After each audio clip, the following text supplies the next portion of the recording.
शिवा.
आजी समोर तमाशे नको. तू कसाही असलास तरी तिचा मुलगा आहेस.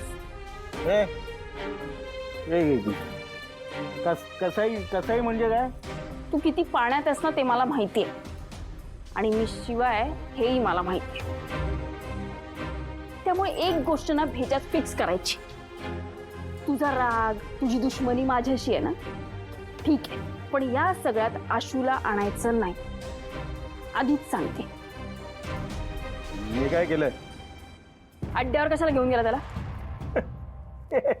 अगं तुझा नवरा म्हणजे काय कुकुरला बाळ नाहीये त्याला कडेवर बसून न्यायला. स्वतःच्या मर्जीने आलाय तो, कळलं ना? ते सगळं मला माहिती आहे, कळलं ना? पण हे सगळं जर परत झालं ना तर माझ्यासारखी वाईट कोणी नाही. आणि अजून एक गोष्ट डोक्यात ठेवायची. यापुढे या घरात यायचं नाही. मी इथे राहत नसली तरी माझी नजर इथेच आहे.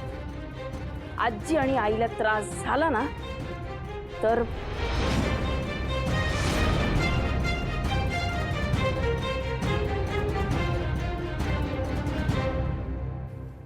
काय समजते काय ही स्वतःला?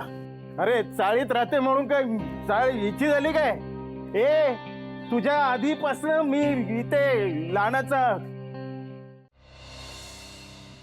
अगं रामभाऊ आणि सीताई वगैरे येणार नाहीयेत बरं का. अगं असं काय? मला भाऊ बोलले होते येणार आहेत म्हणून. अगं व्हय, अगं लक्ष्मण दादा आणि भाऊसनी काहीतरी काम निघालंय आणि सीताईची तब्येत बरी नाही ना, म्हणून ते म्हणले की यायला जमणार नाही आज. बरं ठीक आहे, मी करते भाऊंना फोन. हे बघ शिवा, आशूला तू सांभाळून घ्यायला पाहिजेस. त्याला समजून घेतलं पाहिजे. आजी पण हे बघ, तुमचं दोघांचं लगीन झालंय. अगं नवरा बायकोमध्ये वाद होतात, भांडणं होत्या, पण त्याच्यात जर एकमेकांनी सांभाळून घेतलं ना तर वाद टोकाला जात नाहीत. तुमचे दोघांचे वाद टोकाला जाता कामा नये, म्हणून एकमेकांनी सांभाळून घ्या. चुका होतात की, नवीन लगीन झालंय तुमचं. आजी पण एवढं काही झालेलं नाहीये. हे बघ, पुढं जाऊन काही होऊ नये ना म्हणून सांगते असं समज की ग. हे बघ लेकरा, मला ना तुम्हा दोघांनी आनंदात बघायचंय, तुमचा सुखी संसार बघायचाय ग. त्याच्यासाठी किती बी वाद झाला, काय बी झालं तरी तू समजून घ्यायचंयस. अगं बायकांच्या नशिबात हेच असते. प्रत्येक येळेला बाईनच समजून घ्यायचं असतंय, तरच संसार मोर जातो. अगं संसारात भांडणंही होत्यातच की. भांड्याला भांड लागतंय, पेल्याला पेल्या आपटतोय, म्हणून काय आपण फेकून देतो का? ते नाही ना. तसंच नवरा बायकोंचं असतंय. एकानं समद पसरून ठेवायचं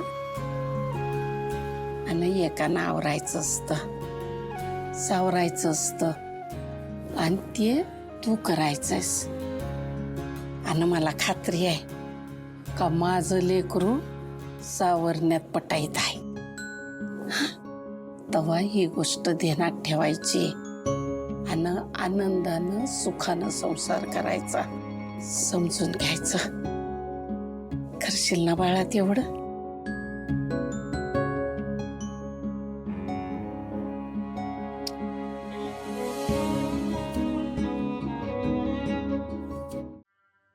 सॉरी. आधी 2 बादल्या पाणी डोक्यावर ओतायचं आणि मग सॉरी म्हणायचं. बॅड, व्हेरी बॅड, बॅड जीवन. अरे मी त्याच्यासाठी नाही म्हणत आहे, मी सगळ्यासाठी सॉरी म्हणते. कसं काय अचानक? आजीने मला सांगितलं. खरं तर मला हे आधीच कळायला हवं होतं. आतापर्यंत एवढं सगळं झालं तर तुझी चिडचिड होऊच शकते, रागराग होऊ शकतो, आणि हे सगळं मी समजून घ्यायला पाहिजे होतं. दोघांनी रागराग करून चिडचिड करून कसं चालेल? ओके, आई आजी म्हटली म्हणून. पण मग इन दॅट केस जरा चांगलं सॉरी म्हण मला. सॉरी.